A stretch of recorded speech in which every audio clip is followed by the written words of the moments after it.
자, 들어갈게요. 넘기시면은 170페이지로 가시면은 거기에 부동산 개발의 타당성 분석이라는 게 있죠. 별표를 3개 정도 쳐놓으시기 바랍니다. 3개 정도짜리인데, 아까 제가 법경기 중에서 제일 중요한 게 경제적이죠, 그죠? 이 경제 타당성을 얘기하는데, 일단 여기가 지금 시장 분석하고 경제성 분석이 오른쪽에 내용을 보시면은 5가지가 또 있죠, 그죠? 그래서 오른쪽에 171페이지 가시면 171페이지 보시면은 내용에 1, 2, 3, 4, 5라는 단어가 있네. 그러니까 요 5가지가 중요하거든요. 그래서 먼저 여러분들이 넘기시면은 172페이지로 한번 가보세요. 가시면은 경제적 타당성 분석의 책에 5가지가 있죠. 요걸 이제 5단계에 대한 순서를 먼저 하셔야 돼요. 그다음에 3개가 이제 시장, 밑에가 경제성 분석이라는 거거든요. 그래서 이제 요걸 가는데 들어가보겠습니다. 그래서 이제 학자마다 5단계로 보는 학자도 있고 2단계로 보는 학자가 있는데, 자, 이 저자가 해놓으신 게 이제 제목이 타당성 분석이에요. 경제적. 그래서 이제 경제적 타당성에 대한 분석 체계다. 이렇게 해놓으셨는데, 자, 들어갑니다. 넘기시면 5단계 지금 보고 계시죠, 그죠? 이거 이제 갑니다. 자, 그러면은 일단은 여기 지금 개발 파트 하고 있다는 건 알고 계시죠? 그래서 이제 우리가 갑이라는 개발업자가 아파트 사업을 하고 싶어요. 아파트 사업. 그럼 아파트에 대한 특정 유형의 부동산을 봅니다. 특정 유형의 부동산. 자, 그러면은 먼저 그 지역을 결정했어요. 이 지역의 경제가 안 좋아야 돼요? 지역 경제가 좋아야 돼요? 좋아야 되죠. 그럼 일단은 인구가 적어야 돼요? 많아야 돼요? 많아야 되고, 소득도 높아야 되죠. 그다음에 고용 인구도 많아야 돼요. 이 고용 인구를 본다는 얘기는 여러분들 왜 지금 거제도나 울산 같은 데에 부동산이 안 좋냐면 그냥요 기반 산업이 좀 안 돼요. 안 되죠. 그 수출 기반 산업이 잘 돼야 되거든요. 그러면 기반 산업이 경제 기반 산업이 안 돼야 된다, 잘 돼야 된다. 잘 돼야지만 그쪽에 고용 인구가 늘어나서 부동산 수요가 늘어나서 가격이 오를 수가 있거든요. 그럼 경제 기반도 그냥요 지역 경제에서 봐요. 그럼 미시적이다, 좀 거시적이다, 거시적이고 총량적 지표를 봅니다. 총량적을 보기 때문에 자 어떻습니까? 전체적인 걸 보는 거죠. 그 다음에 이제 미시적이에요, 거시적이에요. 그럼 아파트만 있어야 돼요? 여러 공공기관도 있어야 돼요? 학교도 있어야겠죠? 그러니까 모든 부동산을 보거든요. 그래서 얘가 먼저 나옵니다. 그러면 우리가 5단계를 보시면은 시장이 먼저요, 시장성이 먼저요. 시장이 나온 다음에 시장성이 나오죠. 요거 이따 아까 안 해드린 부분이 있었거든요. 아까 또 이따 해드릴 거고요. 그럼 일단은 시장을 먼저 본다는 것은 특정 유형의 부동산의 수요와 공급을 봐요. 그러면 공급이 많아야 돼요? 수요가 많아야 돼요? 수요만 많아야 돼요? 거래가 잘 돼야 돼요? 그럼 거래될 수 있는 능력은 시장성을 보거든요. 그럼 개발된 부동산의 매매나 임대를 보는 것은 시장성이라는 얘기죠. 그럼 얘와 얘를 바꿔낼 수가 있다는 얘기예요. 그러면 시장이 먼저예요? 시장성이 먼저예요? 어떻게 됐어요? 두 글자, 세 글자니까 얘가 먼저 나와야 되는 거죠. 맞나요? 그 다음에 수용금 나오면 무슨 분석 찍고 매매 임대 나오면 제가 수업 시간 안 하려고 했는데 땀새 성매매 그 매매 나오면 무슨 성 쓰게 된다? 시장성 쓰게 됐어요. 분위기가 안 좋죠. 자, 그러면 매매 임대 나오면 시장이에요? 시장성이에요? 이게 굉장히 헷갈려요. 아시겠습니까? 이렇게. 그래서 이제 우리가 시장성을 보는 게 시장성 분석의 하나가 흡수율이라는 걸 아까 안 했어요. 흡수율이라는 것은 분양률을 얘기합니다. 그럼 분양률이 낮아야 돼요? 분양률이 높아야 돼요? 높아야 되죠. 그럼 갑돌이가 과거에 을이라는 건설회사가 분양을 했대요. 그럼 95% 분양이 됐어요. 많이 됐나요? 적게 됐나요? 10년 동안인데? 그래서 1년 동안 이건 유량이라는 개념이에요. 무슨 양이다? 그 흡수율은 유량으로 나온 그 문제집이 있어요. 그죠? 그러면 이건 1년 동안의 개념입니까? 흡수된 비율입니까? 그럼 흡수가 많이 돼야 되죠. 분양률이 높아야 된다는 거죠.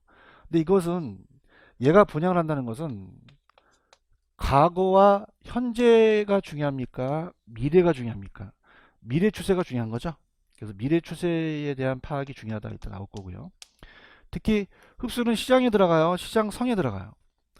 흡수는 몇 글자죠? 시장성도 세 글자죠. 이렇게 들어간다. 이렇게 보시고요. 학자마다 견해가 여기까지를 시장 분석으로 봐요. 뭐로 본다? 시장 분석. 근데 돈이 안 돼야 돼? 돈이 돼야 돼. 타당성이 있어야 투자하시죠.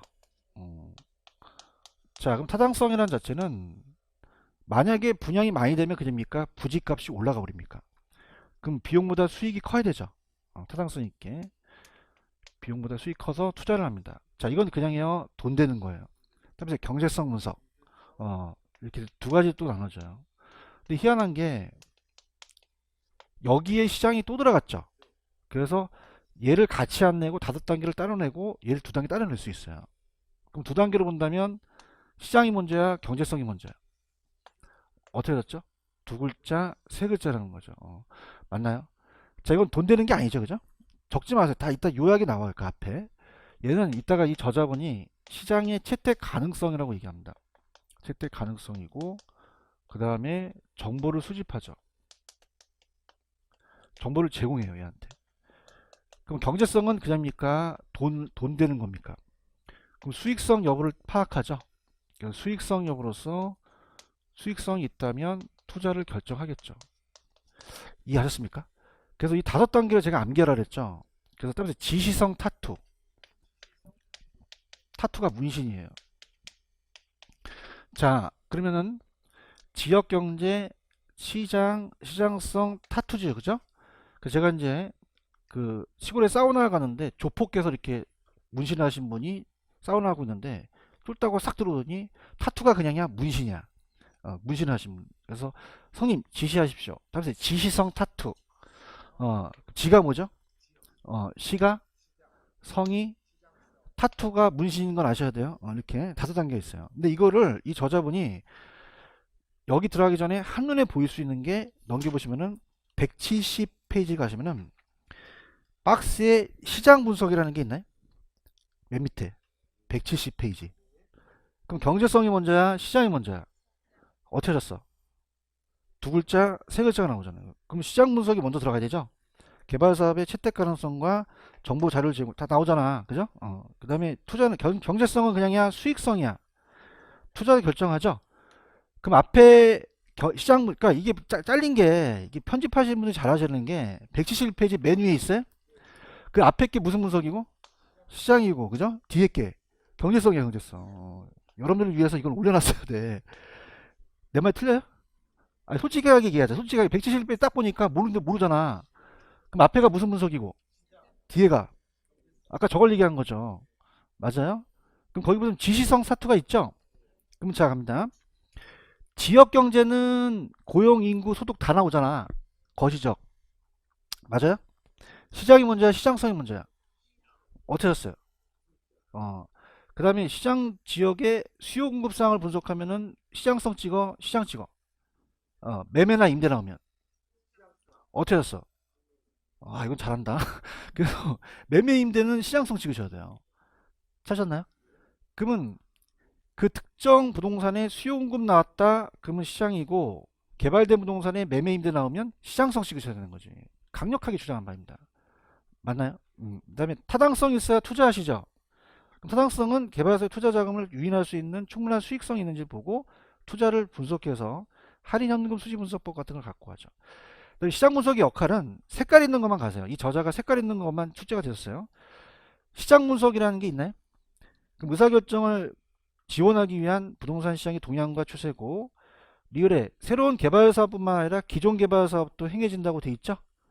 미음번에다 별표쳐보세요. 이게 기준이 나왔었는데 부동산 시장 분석은 일반적으로 개발 착수 그냥이에요, 전이에요. 근데 후속 작업이나 계속적인 투자의 의사결정이 사후의 검증 차원에서 이루어지지 않는다, 이루어지기도 한다. 요게 나왔었어요. 체크하셨어? 네, 그것만 좀 보시고 그 다음에 넘기시면 이제 쉬워. 넘기시면 따라봐요. 지시성 타투.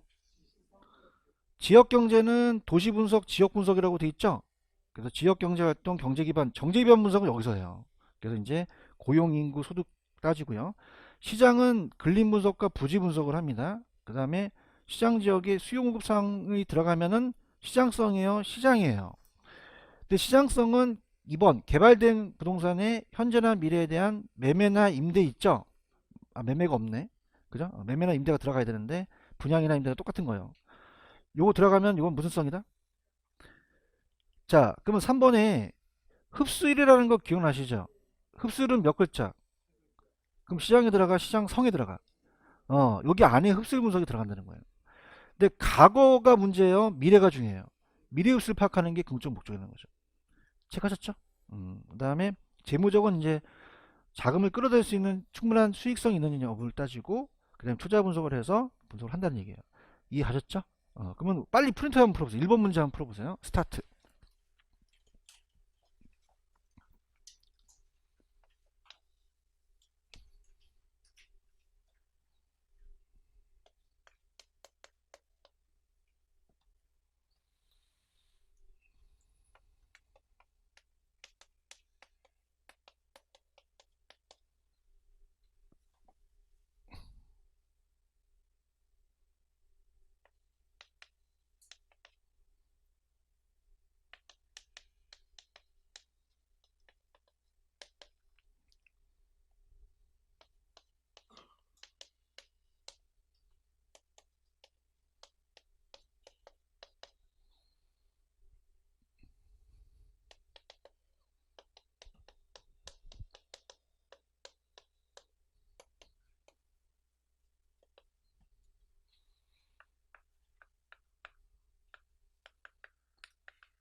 정답은 3번이 정답이죠. 자, 기억은 맞죠? 근데 참고적으로 제가 봤을 땐 시장성을 시장으로 낼 가능성이 크죠. 근데 결정적인 역할은 아까 야매가 뭐였죠? 매매나 임대였죠. 기억하십니까? 시장성이 맞아요. 개발 사업에 대한 타당성과 결과가 동일한 경우라도 분석된 사업은 개발 사업자에서 채택될 수 있고 그렇지 않을 수 있고요. 흡수 분석의 목적은 어디에 있어요? 과거 현재가 있는 게 아니죠. 미래라고 고쳐주시고요. 개발 사업의 법적은 토지용 규제는 사법입니까? 공법입니까? 소유권은요? 사법. 개발 단계 중 예비적 타당성은 수익과 비용이 계략적이죠. 그래서 우리가 기역, 니은, 미음만 맞나요? 이렇게 잡으셔요. 이해하셨죠? 그죠? 그러니까 이렇게 시험 문제가 나옵니다. 출제가. 그 다음에 넘기시면은 중요한 건 아닌데 173페이지로 가시면 173페이지로 가시면은 자 거기 보시면은 밑에 저번에 입지 계수는 했었죠. 했었잖아요. 계산 문제도 풀고. 근데 경제 기반 승소를 안 했죠. 왜 안 했을까? 안 나오는 것보다 출제 빈도가 낮아요. 15대라고 한 번도 안 나왔거든요. 그럼 다 들어보세요. 자, 여러분들 울산은 그냥입니까? 자동차가 기반 산업입니까? 술수산업. 거제도는요? 조선소죠. 대구는 섬유산업으로 특화돼 있죠.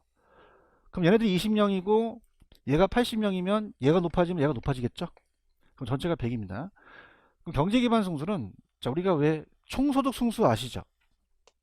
어머 교수님 갑자기 투자도 해야 돼요. 자 그럼 총소득 승수는 그냥요 총이 올라가요. 총투자 올라가죠. 그냥입니까? 앞에 있는 게 내려갑니까? 내려가죠. 총인구가 100명이고 얘가 20명이면 5배라는 거예요. 5배, 5배. 그럼 얘가 100명 늘어나면 500명 늘어난다는 얘기죠. 그럼 어떻게 돼요? 기반 산업이 잘 돼야 비기반을 얻을 수 있다는 거죠. 맞나요? 그래서 얘는 맨 밑에 가시면은 기반 산업 고용인구 변화에 따라서 지역의 경제 기반 수준 몇 배만큼 총 고용인구의 변화를 예측합니다. 그러면 이 밑에 기반 산업 수출 부문의 고용인구 변화가 지역의 총 고용에 미치는 영향에 예측할 수 없어요. 예측할 수 있어요. 따라해서 5배. 그럼 기반이 100명 늘어나면 총이 얼마 늘어나겠어? 500명이 늘어난다는 얘기예요. 이해하셨습니까? 심각하게 보지 마세요. 그냥 이해만 하세요. 그 다음 밑에 기반 산업 수출 부문의 고용인구와 변화가 지역 총인구에 미치는 영향도 예측할 수 없다. 있다는 거죠. 맞아요. 그 다음에 그냥이야 부양가족 수가 있어요. 그럼 더 늘어날 수도 있죠. 그 부동산 수요도 열릴 수 있다는 거죠. 이해하셨습니까? 이런 얘기예요. 넘기세요. 그 다음에 또 별표 쳐보세요. 이 저자분이 민간의 공동개발 방식 유형도 별표 3개 쳤어요. 그 다음에 아까 요 다음에 이제 제가 문제 낸 건데, 자 갑니다.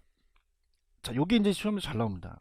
잘 나와서 원래는 4가지 방식이에요. 4가지가 있는데, 자 요거는 이제 제목을 제가 좀 바꿔볼게요. 이거는 이제 우리 시험 문제에 민간의 부동산 개발 사업 방식으로 나옵니다.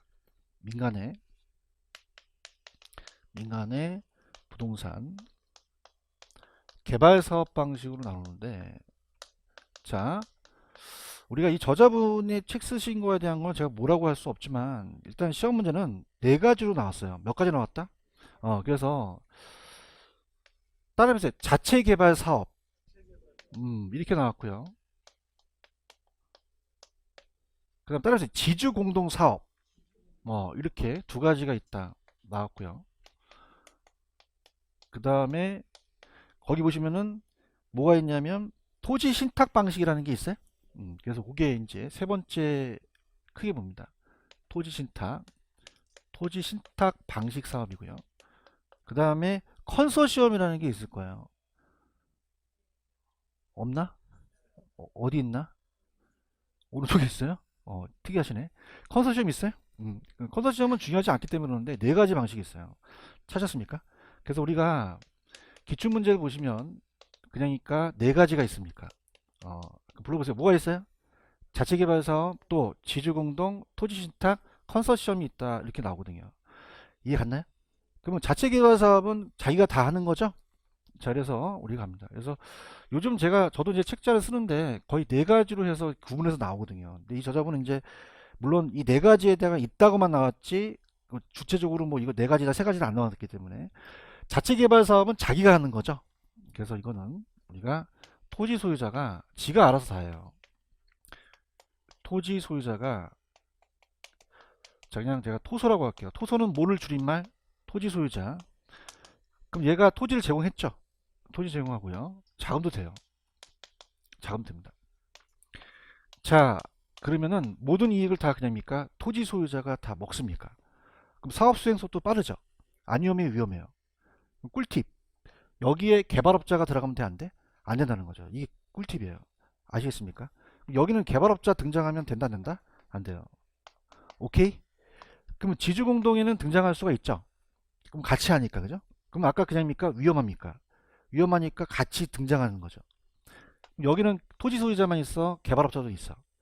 지주공동사업이죠, 그죠? 그러니까 지주라는 게 토지 소유자를 지주라 그래요. 토소를. 그럼 얘는 그냥이야 공동사업이야. 그럼 얘는 토지를 제공하고 개발업자는 자금을 댔죠. 자, 그럼 얘기해 보세요. 혼자 먹어야 돼, 나눠 먹어야 돼. 이익을 분산시키는 거죠. 그래서 우리가 위험도 나눠 먹을 수 있다는 거죠. 아시겠습니까? 그래서 이 지주공동사업의 가장 대표적인 게 등가교환 방식이에요. 밑에 등가교환 방식이라고 있어요? 요게 이제 메인입니다. 등가교환 방식. 가장 잘 뜨는 방식이에요. 등가교환 방식은 뭐냐면 같은 가격으로 교환을 한다는 얘기예요. 그럼 만약에 자 지금 얘가 60억 됐고요. 얘가 40억 됐어요. 그다음에 6대 4. 그럼 6대 4로 같은 가격으로 교환을 하자는 얘기죠. 그럼 나중에 40%만큼 가져가라는 얘기예요. 맞나요? 그래서 여기 대표적인 게 공사비 대물 변정입니다. 공사비. 자, 공사비 대물 변정이라는 것은 현금으로 줘요, 대물로 줘요. 그럼 건축물로 일부러 준다 그랬죠. 그래서 여기 가장 대표적인 등가 교환 방식이에요. 40%만큼 가져가라는 얘기죠. 그런가요? 그 다음에 분양금 공사비 지급형이 있습니다. 그럼 분양금 공사비 지급형은 자, 말 그대로 분양금 수익금으로 주겠다는 거야. 대물로 주겠다는 거야. 분양금 받아서 주겠다는 거야. 현찰 방식이죠. 그래서 우리가 만약에 분양대금을 200억 벌었어. 그럼 따라서 60%, 40%, 그럼 2, 60이 얼마 먹어? 120 먹고 얘는 80억 갖고 가라는 거죠. 이 80억을 대물로 준 거야? 분양금 수익금으로 준 거야? 그래. 이 그것만 알아두면 돼. 얘는 그것밖에 안 나오지 더 이상 안 나와. 아시겠죠? 그럼 얘는 핵심 포인트가 얘가 수수료 먹은 거예요? 지분을 공유한 거예요? 지분을 공유한 거죠. 이건 완성된 건물로 공유한 거고 이건 분양금 수익금으로 공유한 거죠. 얘기 좀 해봐요. 그럼 여기는 수수료 나오면 된다 안 된다? 지분을 공유한 거죠. 요게 이제 가장 핵심 포인트가 되고 지분을 공유했다 포인트가 되고 자 책에 보시면 사업 수탁 방식이라는 게 있어요?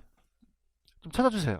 있어요? 그러니까 사업 수탁이라고도 하고 사업 위탁이라고도 해요. 얘가 메인인데 자 그럼 얘와 얘를 비교해서 나옵니다. 어떻게 나오냐? 자 얘는 자 갑돌이가 아까 토소가 뭘 줄임말? 토지 소유자. 너도 힘들어 죽겠어. 어떻게 다 얘기해. 그지? 토소는 토소를 알지. 그지? 토소는 뭘 줄임말? 그러면 개발업자한테 위탁을 하죠. 그래서 맡기는 거예요. 개발을. 맡겨서 개발업자한테 위탁을 해서 소유권은 이전이 안 돼요. 이전 된다 안 된다? 안 됩니다. 개발의 노하우만 제공하죠. 나중에 그냥입니까? 수수료만 먹습니까? 그럼 얘는 지분을 공유했어요? 수수료를 취했어요? 지분 공유 아니죠. 그다음에 이제 맡긴 사람을 위탁자라고 하고 얘를 수탁자라고 하거든요. 그럼 얘 입장에서는 위탁이지만 얘 입장은 수탁이죠. 수탁과 위탁이 다 맞습니다. 맞고요. 그럼 얘는요 중요한 게 그냥입니까? 수수료가 발생합니까?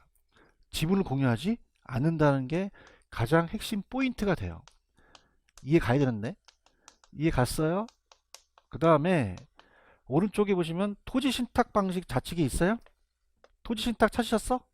이것도 메인이야. 굉장히 중요한 얘가 토지 신탁 방식 등가 교환, 등가 교환, 사업 위탁, 토지 신탁 이 세 가지가 가장 유력하다고 볼 수 있어요. 메인으로서 토지를 신탁하거든요. 신탁 방식은 자 얘가 이제 토지를 개발 신탁으로 맡겨버리죠. 관리도 있지만 자 아까 얘는 그냥요 소유권을 안 넘겼어요.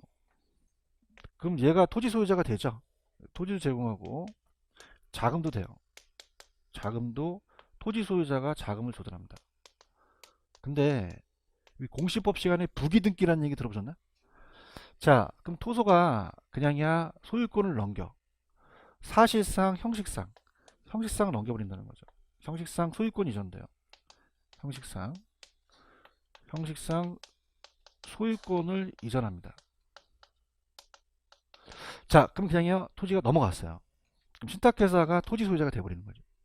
신탁회사. 자 얘가 아까 수탁자라고 하죠. 그래서 얘가 토지 소유자가 됩니다. 토지 소유자가 되고 자 아까 자금을 사업위탁은 그냥입니까? 토지 소유자가 자금을 조달했죠. 얘는 신탁회사가 해요. 누가 한다? 그래서 얘가 자금을 조달해요. 그래서 자기 신용으로 자금을 조달합니다. 자 그러면서 세 번째 모든 명의를 사업 명의 예명의로 가죠. 그럼 그냥 있어요. 책임이 있어요. 그다음에 관리 신탁. 관리 딱에다 책임이 있다고 나오거든요. 그럼 나중에 돌려줘야 되죠. 그럼 얘도 그냥요 수수료를 먹어요. 그럼 얘랑 똑같은 거는 그냥입니까? 수수료는 생깁니까? 생기죠. 맞아요. 근데 얘도 지분을 공유하지는 않은 거죠. 이해 갔나요? 그래서 공유하지 않는다. 자 그럼 세 가지 중에서 수수료 발생하지 않는 거는 등가교환 발생한다 안 한다.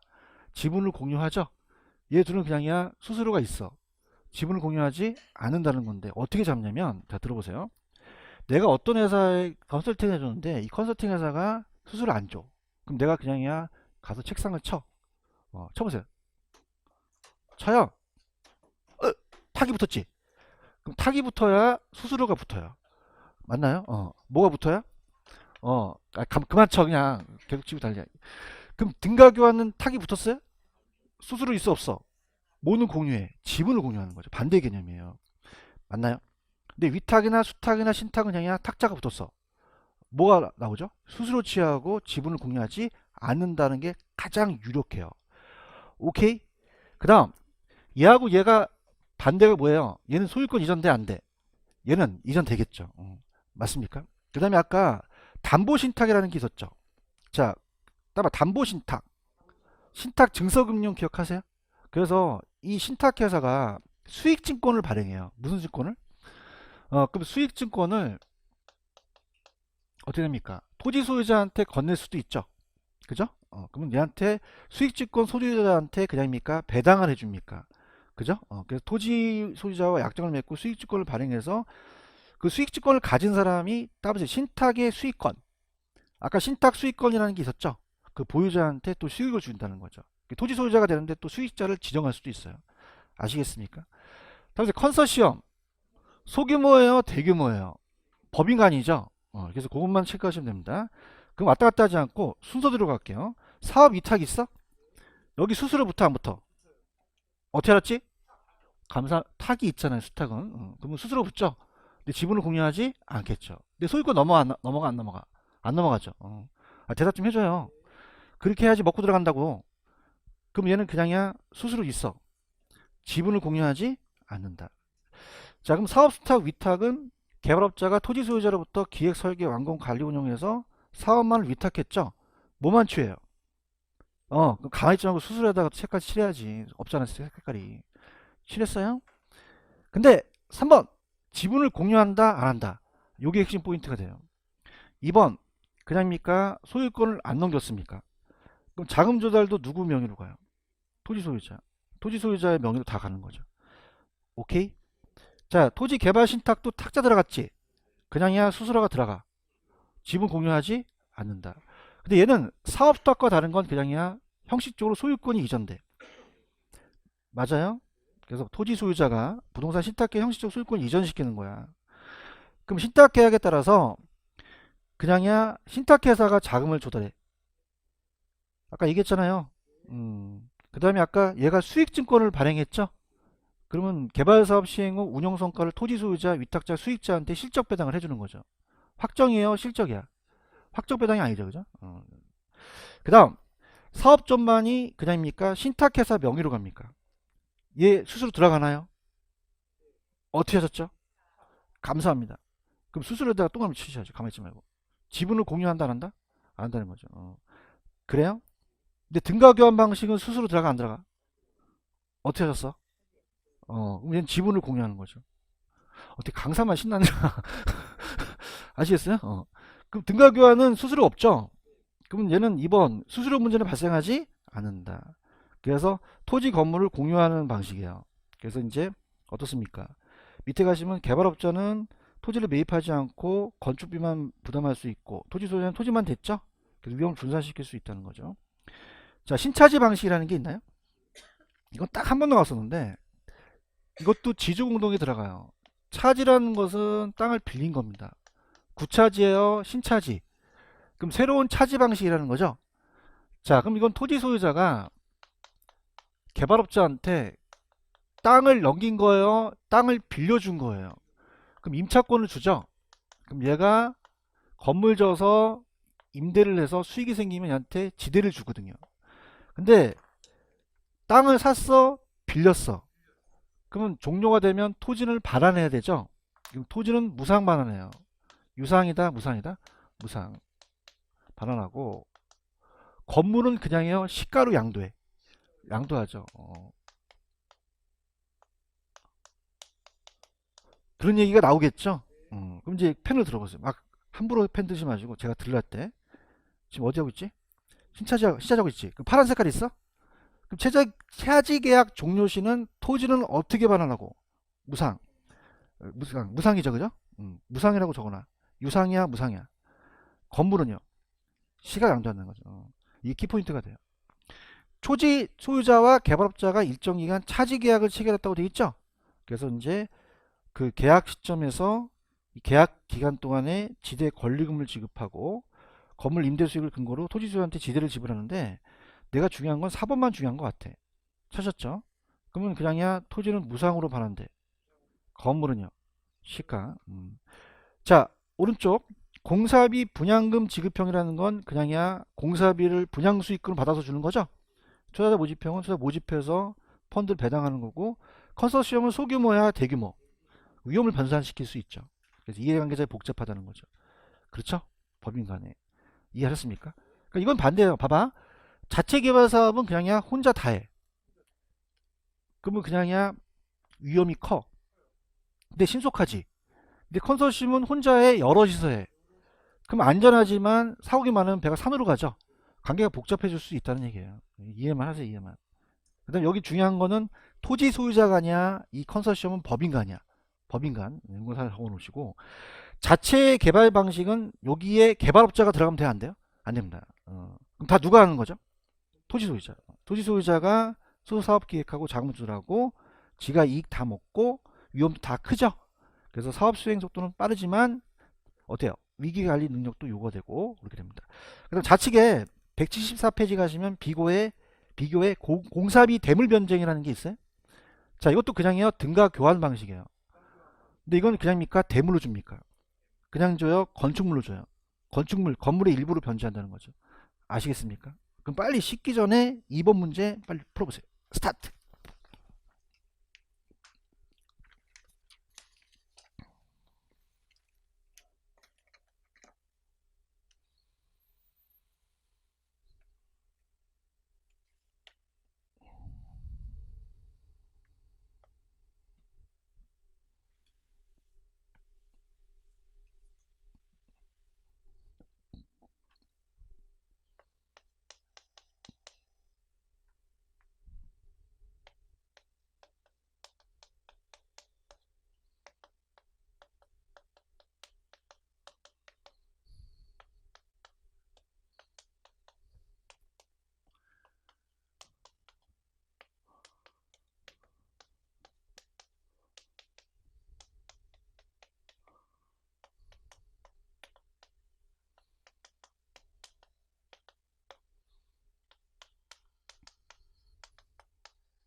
정답?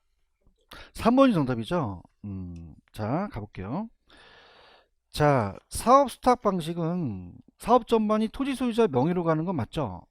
근데 얘는 토지 소유자 개발업자가 그 지분을 공유합니까? 공유한 건 아닙니까? 아니죠. 수수료 나가는 거죠. 맞나요? 공용 개발은 1번 정부가 하니까 외부 효과에 대한 시장 실패를 보존하고 계획적 이용을 통해 토지 이용을 효율성을 높였고, 등가 교환은 토지 소유자가 토지를 제공했죠. 개발업자가 건물을 건축해서 그 기여도에 따라서 그냥요 지분을 가져요. 여기 수수료 나오면 돼요, 안 돼요? 어떻게 하셨어요? 감사합니다. 그죠? 그럼 3번이 정답이죠. 토지 신탁은 그냥입니까? 형식적으로 신탁회사한테 소유권이 넘어갑니까? 그럼 얘가 약정을 해서 무슨 증권을 발행해요? 그럼 수익지권의 소유자한테 수익을 배당할 수 있죠. 확정 배당이에요? 실적 배당이에요? 실적 배당할 수 있고. 자, 컨소시엄은 소규모, 대규모. 그냥이야 법인간. 법인간이라고 돼 있죠. 그죠? 네, 그 정도만 보시면 돼요. 정답 몇 번? 3번. 넘겨볼게요. 175페이지 갑니다. 자, 재개발 방식에 대한 유형인데 보수개철이라고 돼 있어요. 그래서 우리가 시행 방법에 따른 단계인데, 자, 보존이라는 것은 아직 노후 세태가 발생했어요? 발생하지 않았어요? 신도시는 아직 우량하죠? 우려가 있을 때 사전에 예방하는 겁니다. 그래서 소극적인 방식이고요. 사전에 갑니다. 사전에. 소극적에서 적극적으로 나열해요. 보수개철이. 자, 수복이라는 것은 노후 불량의 그냥 요인만 제거해요. 개량이라는 것은 조금 더 강합니다. 그럼 어때요? 기존 환경의 질적 개량이라는 단어가 있죠. 그래서 우리가 수복제열보다 적극적이고, 가장 적극적인 건 그냥요 철거예요. 완전히 제거하는 거죠. 그래서 보수 개철이 소극 쪽에서 적극적이거든요. 그죠? 그러면 얘가 철거가 전면 재개발이고 얘가 부분 재개발이에요. 그럼 어떻게 암기하시냐? 여기 앉아 계신 여성분들도 성형외과 가죠. 그냥이야 재개발하셔. 재건축이라고 할까? 그 보존은 그냥이야 아직은 젊어. 그냥이야 마사지 받아. 보존이고 철거는 그냥이야 다 뜯어 고치래. 답이 안 나오죠, 그죠? 근데 수복이 좀 약하고 계량이 좀 강하거든요. 수복이 약하죠. 그다음에 요인만 제거, 보톡스 맞는 거야. 보톡스 맞고 계량은 그냥이야 코에다 첨가시켜. 이것도 확장시키고 여기 앉아 계신 여성분들은 어떤 재개발에 속하세요? 보조는 자기 생각이고 그죠? 어떤 거니까 어떤 학원에 너 철거야 막 싸우던데 이렇게 그건 여성분이고 우리가 전 공인중개사는 남녀노소 다 들어요. 그 전체를 본다면 우리가 어때요? 이빨도 다시 재개발할 수 있죠? 그냥입니까? 보조는 양치질합니까? 양치질하고 수복과 계량 중에서 계량이 좀 강하죠? 수복은 그냥이야 그냥 금릴밥 박어 계량 그냥이야 임플란트해 철거는 그냥이야 틀니박어 틀니박는 거예요. 아시겠습니까? 근데 가장 중요한 게 이 보존이라는 자체는 사전이라는 단어가 나와요. 그다음에 사전. 근데 예방이라고 나올 수도 있어요. 그죠? 전자 들어가고 완전히 제거는 철거죠. 요인만 제거는 수복이고 개선이나 개량 들어가면 개량이 되겠죠. 맞출 수 있겠어요? 넘겨보세요. 용지 취득 방식이라는 게 있죠. 자 이거는 그냥 단순 개발 방식은 지가 알아서 자력 개발하는 거고 환제 방식과 수용 방식이 있나? 여기 환제 방식에다 특히 별표 쳐보세요. 대빵 잘 나와 얘가 환제 방식. 수용 방식이 혼합이지 혼합 방식인데 채비지라는 얘기 들어보셨죠? 요거와 관련이 돼요. 그래서 환제 방식과 우리가 수용 방식 요것만 가져가세요. 자, 환제 방식은 토지 구획 정리 사업이었어요. 옛날에 70년대 우리나라 돈이 없을 때 토지공사나 우리가 정부가 토지 구획 정리 사업을 썼습니다. 그럼 토지 구획을 그냥요 정부가 해줘요. 그럼 땅을 갖다가 이렇게 판판하게 만들어서 얘한테 주게 되면 그냥입니까? 땅값이 올라갑니까? 채비지라는 얘기 들어보셨어? 그래서 채비지가 나오면 수용 방식이야, 환지 방식이야. 도시개발 사업의 시행자가 환지로 정하지 않고 경비에 충당해서 땅을 걷죠. 채비지를 떼가고 요것만 그냥이야 얘한테 돌려줘. 환지 방식 보고 있어요? 환지는 토지구역 정리서 원토지 소유자한테 환지하는 거죠. 맞나요? 자 그러면은 자 보세요. 지금 얘 권리가 완전히 소멸됐나요? 권리가 축소됐나요? 면적이 줄어들었죠. 그래서 간보율이라는 건 뭐냐면 옛날에 우리가 제때 어르신네들이 메다로 쟀어요? 보로 쟀어요? 보로 쟀죠. 그럼 이 거리가 이 면적이 그냥이야 작아졌어. 작아진 게 환지했으니까 개발이 나머지 환수했다는 얘기예요. 따라서 채비지 그러면 그냥이야 내 땅이 축소됐어. 그럼 간보됐다는 얘기예요. 물론 이제 개발이 환수하고 근데 중요한 것은 토지 소유권에 대한 존중에서 권리가 축소됐지만 그냥이야 사업 기간이 좀 길어. 그리고 공공용지 확보가 제한돼 있죠. 그다음 여기 안 나왔지만은 그때 당시 토지가 7배나 뛰었어.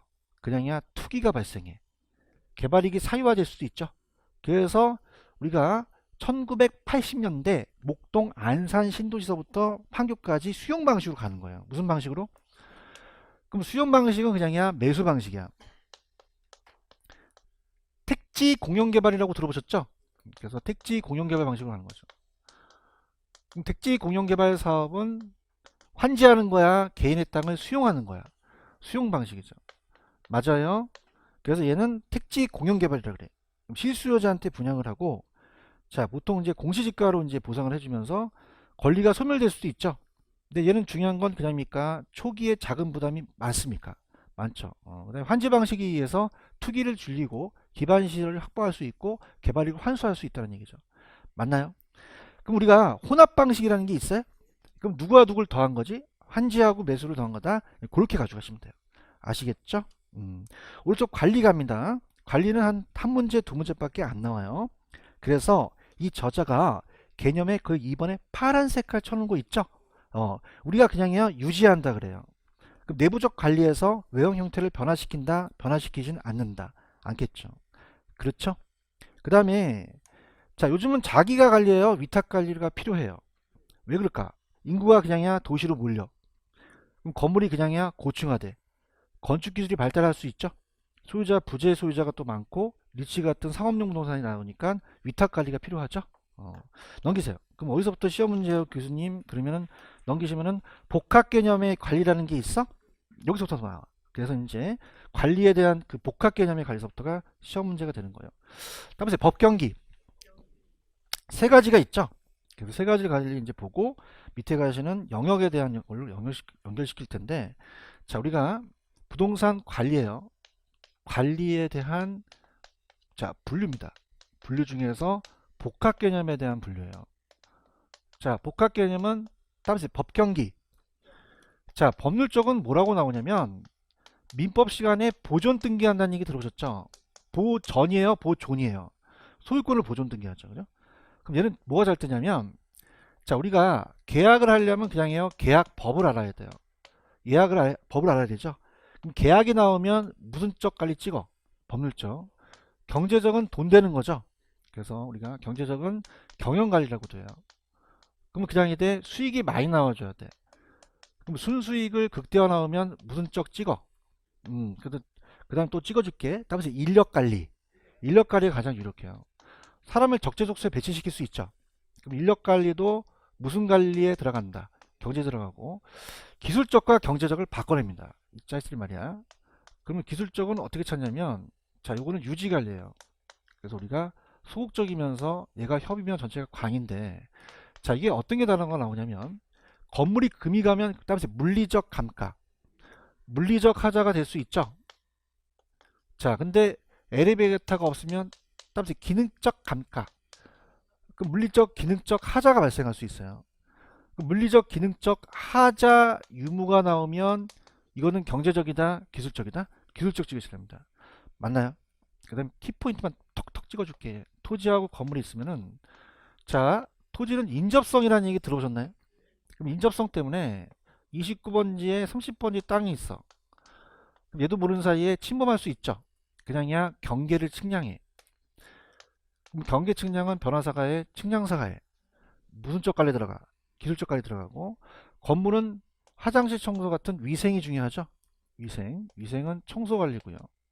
청소 관리고, 그 다음에 설비는 우리가 어떻을까? 어떤 그 기구나 설비 같은 걸 얘기하고, 자, 보안이라는 것은 따라서 안전 대책. 자, 건물에 화재보험 잘 들죠?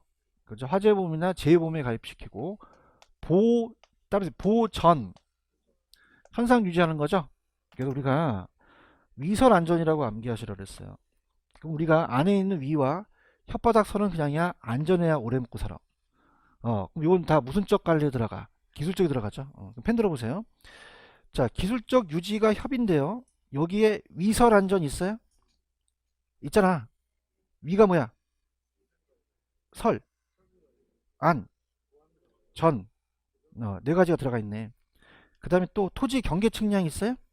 그 다음에 이게 또 중요한데, 건물과 부지가 배치가 안 맞을 수도 있죠. 이게 기능적인 감가거든요. 그럼 이런 것들도 그냥이야 기술적에 들어가고요. 경제적에 인력 관리 있어요? 모든 강사들은 다 동일해. 인력 관리 나온단 말이에요. 경제적에. 그 다음에 법률 쪽에 보시면 계약 있어요. 계약. 그럼 계약 나오면 뭐? 법률 쪽에 들어가는 거죠. 이해하셨죠? 자, 기술적인 유지 활동은 세 가지가 있는데, 자, 먼저 그 유지 활동으로 본다면 기술적에, 자, 갑니다.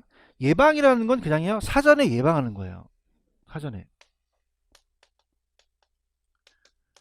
지금 보고 있어요? 그래 얘랑 대응이라는 걸 연결시켜 보세요. 대응은 그냥입니까? 나중에 사후에 하는 겁니까? 사후에 하죠. 그런가? 그러면 대응하는 게 나아, 예방하는 게 나아. 자, 이렇게 보잖아요. 우리가 뭐 그 가을철에 막 불나고 막 그러잖아요. 나중에 불나고 하게 되면 그냥이야 돈이 더 들어가. 그럼 미전에 그냥이야 미리 예방해. 그럼 사전이 가장 중요한 문제를 발생하기 전에 하는 게 가장 중요하다는 얘기예요. 이해하셨죠? 일상적은 그냥 늘 하는 거고. 그럼 예방적, 일상적, 대응적에서 가장 중요한 게 누구다? 문제를 발생하기 전에 하는 게 불필요한 관리 비용을 줄인다고 나왔어요. 맞아요? 그럼 대응은 사후라고 하고 수정적이라고 돼 있죠? 수정적이라는 것도 들어가는 거죠. 그러면 사후에 하는 게 좋아? 사전에 하는 게 좋아? 그죠? 사전에 하는 게 비용을 줄일 수 있죠. 오케이 바리? 그다음에 관리 영역이라는 게 있어요. 영역, 섹터. 영역이라는 것은 그 범위예요. 자, 들어갑니다. 영역은요, 들어보시면 어디까지 영역을 볼 것이냐. 자, 부동산 소유자가 있는데 굉장히 부동산이 많아요. 토지도 막 많고 부동산이 굉장히 많아. 아파트도 막 이렇게, 건물도 막 한 두세 개 더 있고 굉장히 부럽죠. 이 사람이 송우석입니다. 송우석이 누군지도 몰라요 지금. 그럼 나 그냥 한 365일 강의를 해. 그럼 관리하기 쉬워 어려워? 그럼 내 전체 부동산을 맡겨야 되지? 그렇지? 난 1월 이날에 오기 오는데 내가 한 3천억 갖고 있어.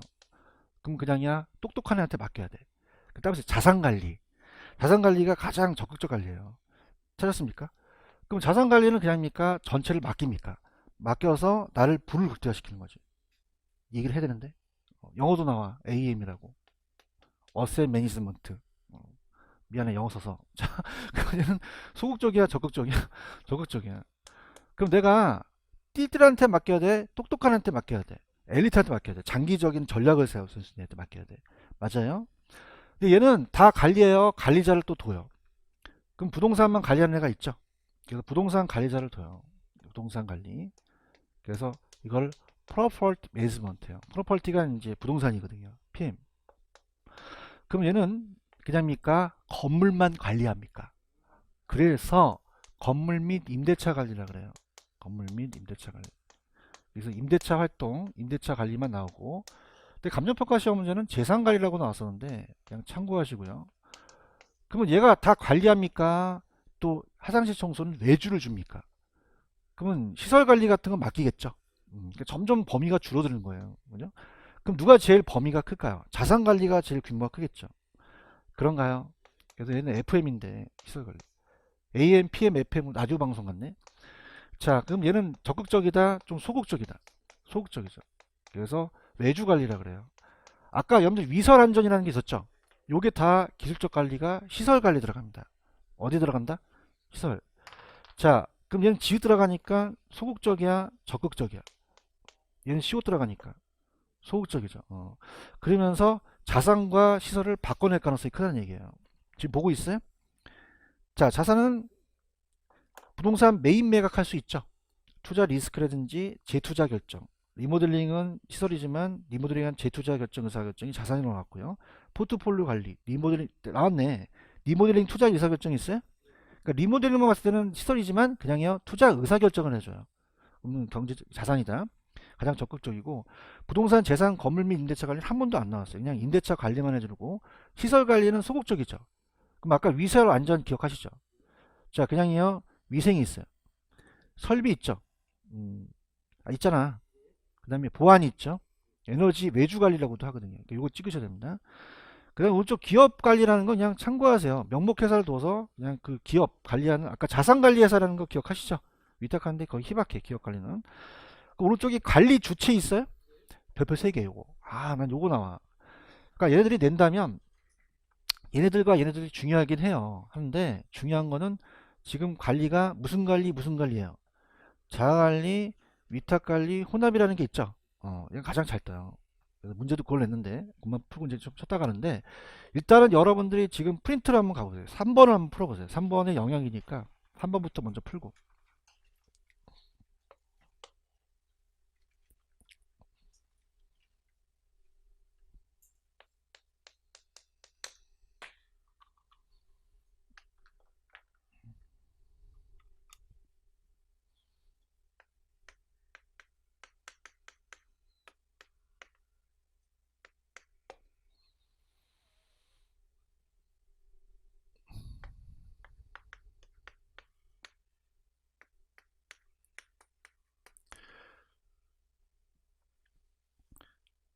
답은 2번이죠. 따라서 AM 아까 자산관리 기억나요? 따라서 PM 건물 및 임대차 관리 기억나시죠? 따라서 FM 이게 시설관리라고 영어로 나왔거든요. 자 아까 그러면 시설관리 속하지 않는 건 위설 안전 아닌 거 찾으면 되잖아요. 그러면 위생이라는 청소관리 있고 설비 있고 보안 있고 에너지는 다 시설이죠. 부동산 매입 매각이 이게 뭐예요? 자산관리가 되겠죠. 이해하셨습니까? 됐고요. 그 다음에 아까 다시 오셔서 179페이지 가시면은 가장 오래된 방식이 자가예요. 그러니까 가장 진보된 게 위탁이고요. 중간에 혼합이 있는데, 자, 여러분 생각해 보세요. 혼합은 내가 일부하고 남한테 맡기면 책임 소재가 분명해요, 불분명해요. 단점이 있다는 거죠. 그래서 과도기에 채택이 돼요. 그래서 자가, 혼합, 위탁으로 가고 자가와 위탁을 바꿔낼 수가 있죠. 근데 자가를 자가라고 내면 되는데 직접 관리라고 합니다. 그럼 얘가 직접이에요, 얘는 간접이에요. 외주를 준다고 하죠. 그 다음에 자치관리, 자연관리라고도 하거든요. 그 꿀팁, 그냥이야 다 지읒 들어가. 그 무슨 관리다? 자가죠. 외주에 이응 들어가지. 그 생각한 거라도 그 외주니까 그냥이야 위탁이야. 어떻게 했어? 이응 들어가니까. 아, 안 좋아한다. 그럼 자가와 위탁을 바꿔내요. 자, 자가 관리는 그냥요 기밀 유지가 돼요. 보안 관리가 가능하죠. 종합적인 관리를 할 수 있고 소유권 통제가 가능합니다. 그죠? 근데 위탁 관리는 그냥입니까? 이건 기밀 유지가 좀 안 되죠. 그럼 자기들처럼 안 해주고 그 다음에 또 여러 가지 문제가 또 발생할 수 있죠. 이해하셨습니까? 그럼 갈게요. 이 저자가 쓰신 거. 그럼 자가 관리를 직접 자연 관리라고 하죠. 단독주택 같은 소규모 부동산입니다. 그럼 얘는 가장 중요한 포인트가 자가 관리는 그냥입니까?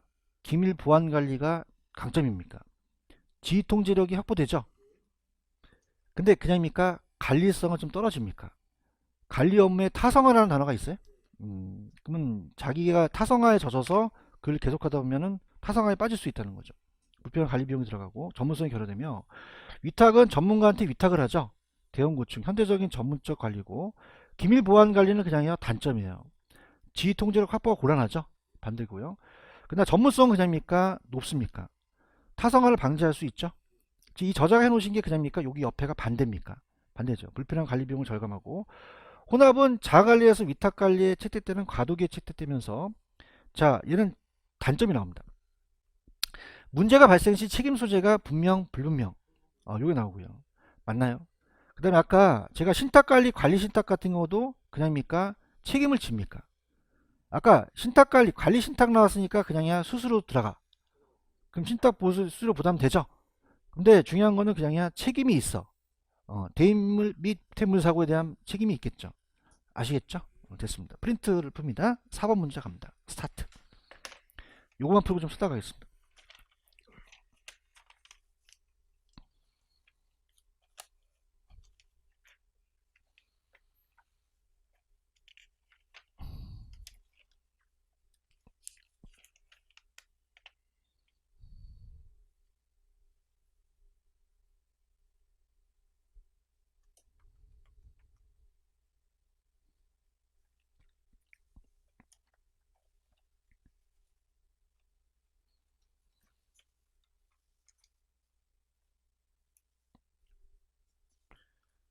자, 부동산 관리 방식별 장단점에 대한 설명이 틀린 거 쉽죠? 몇 번이 정답이에요? 혼합은 어떻게 돼요? 위탁 관리하기 때문에 선별하기 때문에 분만 관리 책임 소재가 분명하다 불분명 장점 단점 단점이 있다는 거죠. 1번 위탁 관리는 전문적인 계획 관리가 되죠.